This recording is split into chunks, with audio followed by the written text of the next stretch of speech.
the street as much as before, but other than that, everything is operating as normal. Like in the morning, the people are going to the wet markets and really early morning, and they did not really aware. Maybe they did not even aware that there was a coup, and situation is quite normal. But outside, we have a military supporter and the nationalist group. They've been flagging around and they've been going with the trucks and protest. Like they were showing the support for the military, so that they are outside. So, but the NLD supporter, most of the people, and they have been warning each other not to go out and do not engage in any kinds of activities because people are worried that violence going to happen. So that's in public. That's the situation as of today, and we don't have phone connection. We since in the morning, like 5 a.m. or something, we don't have phone connection, so we don't have any internet, and only home Wi-Fi, some cable Wi-Fi works. So that's the latest situations, and yeah. Right now, I think outside Myanmar, there's surprise that the military took this step after having, of course, given up at least some of their authority earlier. Why do you think the military carried out this coup now? Yeah, it's quite strange and shocking for us. Like politically, I don't see any.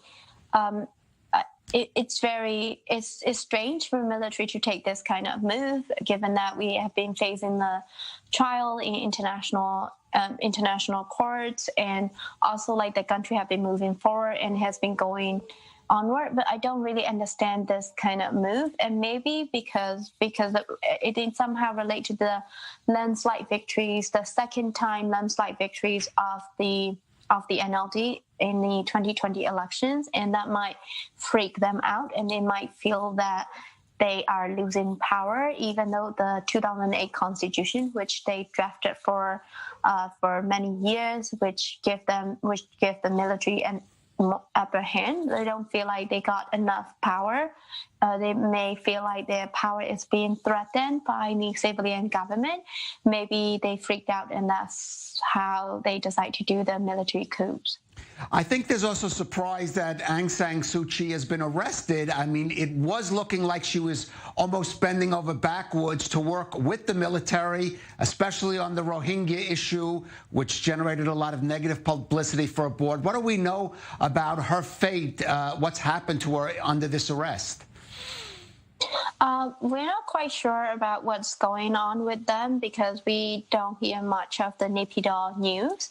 And other than that, we heard that leaders are detained, like leaders including her and the presidents and other chief minister got detained since 4 a.m. in the morning. But it has been happening, but we did not know it for sure. And we did not know it until like 6 a.m. or 7 a.m. in the morning, and people did not wait until like 9. So we don't know what's the situation of them, and military did not officially announce that they have been detaining the leaders. So, but right now what we know so far is that they removed the whole cabinet and like they replaced it with the ex-military, with the current military general and the ex-generals and the advisor to the previous government. They formed a new cabinet member. So we heard that, like, according to the unidentified sources, they are safe. She is safe at home, but we don't know the update about her, and we don't know what will happen to them.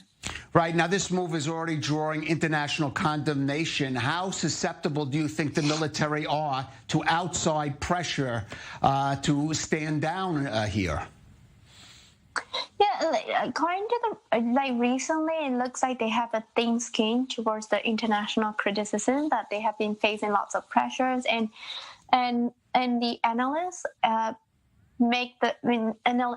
lots of analysts predict that the reason behind the move towards the military move toward the democratic transition is somehow related to the economic interest of the military.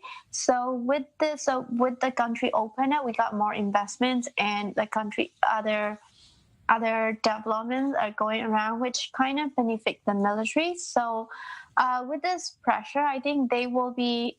I don't know why they did that, as I said before, and it's very. It's not much like benefit to them to take power, other than like they got power, but not there are lots of consequences, and I don't know how they're going to tackle that issue. So I think international pressures will have an impact on the military if they are still willing to engage with the Western world. Right. Let me just ask you, do you think the campaign against the Rohingya is some way related to this? Maybe this is a reaction to the criticism the military there received over that? I don't think so.